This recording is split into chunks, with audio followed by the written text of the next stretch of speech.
Neste parladoiro non imos tratar de etimoloxía das 3 unidades léxicas que entran na denominación do concello de Alfoz do Castrodouro, dúas delas, Alfoz e Castrodouro, bastante transparentes. Imos tratar do engadido Castrodouro que faltaba no nomenclátor do 2013 e que foi motivo de certa polémica.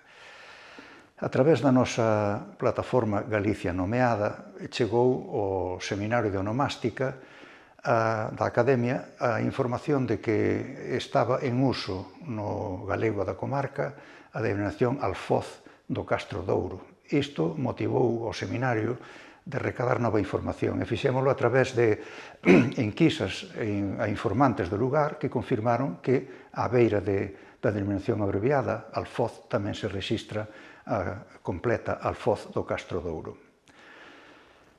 Tamén fixemos investigación en documentación escrita e tanto coa forma galega como coa castelanizada confirmamos que a denominación histórica do concello é a que leva o determinante.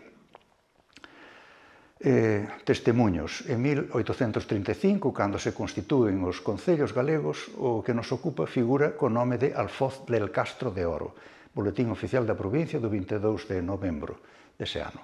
Nos boletíns oficiais da provincia segue aparecendo con esa denominación ou coa Alfoz de Castro de Oro polo menos ata 1985. Co nome de Alfoz de Castro de Oro está no censo do Instituto Nacional de Estatística no ano 1842. Nos censos posteriores aparece como Alfoz únicamente. Noutros textos, no Dicionario de Madoz, no tomo primeiro, de 1845, a entrada correspondente a este concello é Alfoz del Castro de Oro.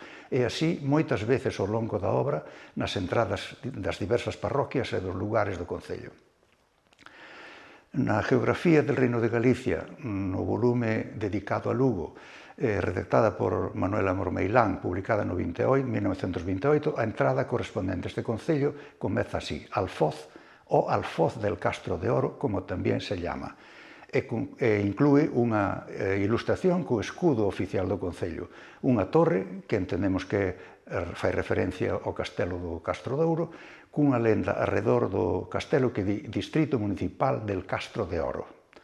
En textos literarios ou etnográficos podemos lembrar que Lence Santar, escritor da zona, na súa etnografía mindoniense do ano 1939, usaba as dúas denominacións para este concello, Alfoz e Alfoz do Castro Douro.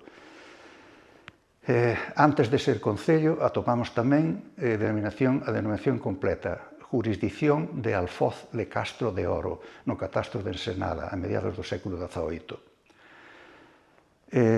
Por todas estas razóns, a Real Academia Galega, tendo en conta o informe do Seminario de Onomástica, acordou propor á Xunta de Galicia a restauración do nome histórico do concello, Alfoz do Castro Douro.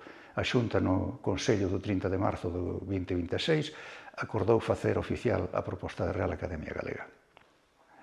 Está claro que na conversa corrente se seguirá usando a forma abreviada, como ocorre noutros concellos. En usos informais tamén dicimos Navia por Navia de Suarna ou Monforte por Monforte de Lemos. Pero no noso carné de identidade, nos escritos de carácter oficial, nos mapas, na Wikipedia, nos sinais da estrada, a denominación que debe de figurar é a longa, Alfoz do Castrodouro. Por certo, para rematar, dúas curiosidades. No nomenclátor actual de España hai outros 5 alfoces, todos eles con determinante. Alfoz de Bricia, Alfoz de Lloreda, Alfoz de Quintana Dueña e algúns máis. No nomenclátor de Galicia, polo menos no século XIX, había outros 3 alfoces, oxo, desaparecidos en que saibamos moi ben a razón. Un en Pastoriza, outro en Becerreá e outro en Allariz.